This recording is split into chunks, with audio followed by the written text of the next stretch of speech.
Israel tidak akan bisa menang di Iran. Tanpa Amerika Serikat, realita dan bukti nyata di balik serangan Tel Aviv. Konflik geopolitik di Timur Tengah kembali memanas seiring dilancarkannya serangan udara besar-besaran oleh Israel terhadap Iran, yang disebut-sebut sebagai serangan paling berani dan kompleks yang pernah dilakukan Tel Aviv terhadap Republik Islam itu. Namun, di balik gemuruh keberhasilan taktis yang diklaim oleh militer Israel, muncul satu pertanyaan mendasar yang tak bisa dihindari. Bisakah Israel benar-benar mengalahkan Iran tanpa keterlibatan langsung militer Amerika Serikat? Jawaban dari berbagai pengamat, analis militer, hingga pejabat senior tampaknya bulat. Tidak. Dominasi udara Israel, permulaan dari sebuah operasi skala besar. Sejak Jumat pekan lalu, Israel meluncurkan kampanye udara ke jantung pertahanan Iran. Target-target mereka tidak sembarangan. Fasilitas nuklir, gudang peluru kendali, para ilmuwan nuklir, hingga komandan tinggi militer Iran menjadi sasaran utama. Jet-jet tempur Israel terbang ribuan kilometer untuk melancarkan serangan di wilayah yang selama ini dianggap hampir tidak bisa ditembus oleh negara manapun. Perdana Menteri Israel, Benjamin Netanyahu, mengklaim bahwa negaranya kini telah berhasil menguasai wilayah udara Iran, sesuatu yang ia sebut sebagai pengubah permainan dalam konflik panjang antara kedua negara tersebut.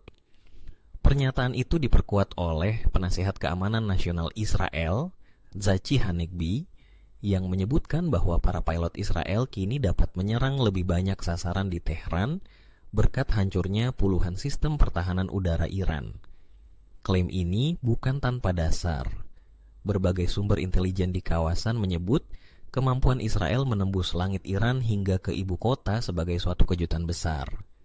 Operasi udara ini disebut memiliki pola yang mirip dengan operasi sebelumnya di Lebanon tahun 2024 ketika Israel berhasil menewaskan pemimpin Hizbullah, Hasan Nasrallah, melalui operasi presisi tinggi berbasis intelijen.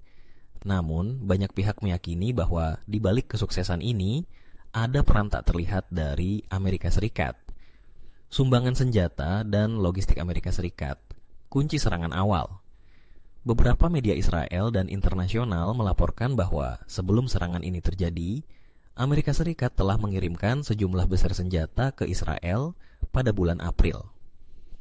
Pengiriman ini termasuk bom penghancur bunker, yang diyakini menjadi elemen penting dalam menyerang fasilitas bawah tanah Iran yang terkenal kebal terhadap senjata konvensional.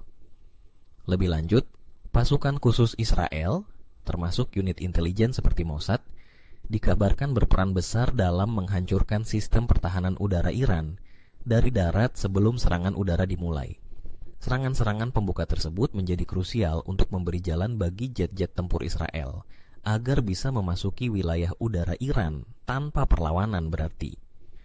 Sumber pertahanan barat juga menyebut bahwa jet-jet Israel mengisi bahan bakar di wilayah udara Suriah, sebuah negara yang dulunya menjadi sekutu utama Iran, namun kini telah berubah setelah jatuhnya pemerintahan Bashar al-Assad pada bulan Desember tahun lalu. Kehadiran Israel di Suriah kini digambarkan seperti beroperasi tanpa hambatan, yang memperluas jangkauan strategis mereka ke seluruh kawasan. Iran terkejut, tapi tidak sepenuhnya lumpuh. Meski Iran mengklaim telah menembak jatuh beberapa pesawat Israel, pihak Tel Aviv membantahnya dan menegaskan bahwa tidak ada jet maupun awak mereka yang terkena serangan balasan Iran. Bahkan, Israel berani menerbitkan peringatan evakuasi kepada warga sipil di sejumlah area di Tehran, pertanda mereka siap melanjutkan gelombang serangan selanjutnya. Namun, di balik gemuruh keberhasilan Israel, masih terdapat satu titik kelemahan utama. Fasilitas nuklir Iran yang paling dalam dan terlindungi belum tersentuh. Salah satunya adalah Kompleks Fordow, yang dibangun di bawah gunung di selatan Tehran.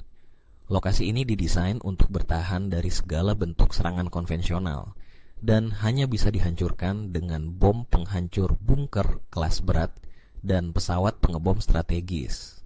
Dua komponen yang saat ini hanya dimiliki oleh militer Amerika Serikat, Badan Energi Atom Internasional.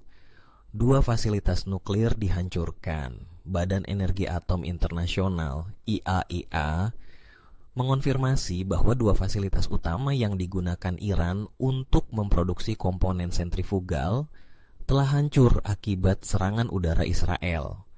Kedua fasilitas tersebut adalah bengkel Tesa di Karaj dan pusat penelitian Teheran. Ini merupakan kerugian besar bagi program nuklir Iran karena kedua lokasi itu merupakan bagian dari pengawasan IAEA dalam perjanjian JCPOA yang ditandatangani pada tahun 2015.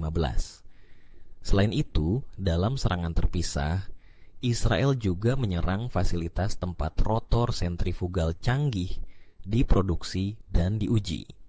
Hal ini menandakan bahwa Israel tidak hanya berusaha menghancurkan infrastruktur fisik, tetapi juga kapasitas teknis Iran dalam mempercepat program pengayaan uranium. Realitas militer, ketergantungan Israel pada Amerika Serikat. Meski terlihat superior, banyak pengamat menyatakan bahwa Israel tidak akan mampu mempertahankan intensitas serangan dalam waktu lama. Pasalnya, keterbatasan stok amunisi, suku cadang pesawat tempur, dan kelelahan pilot menjadi faktor yang tak terhindarkan. Justin Brong dari lembaga riset Rusi menyebut bahwa Iran memang tidak memiliki banyak solusi teknis untuk menghadapi kombinasi jet siluman F-35 Israel dan rudal presisi tinggi. Namun, mempertahankan ritme tersebut adalah cerita lain. Lebih jauh lagi, Andreas Krieg dari King's College London menyatakan bahwa Israel mungkin berhasil dalam aspek taktis dan operasional, namun kemenangan strategis tidak akan bisa diraih tanpa bantuan Amerika Serikat. Menurutnya, sekalipun Amerika terlibat, menghancurkan kompleks nuklir terdalam Iran tetap menjadi tantangan luar biasa. Diperlukan operasi pasukan khusus darat dan koordinasi global untuk menghentikan program nuklir Iran secara menyeluruh.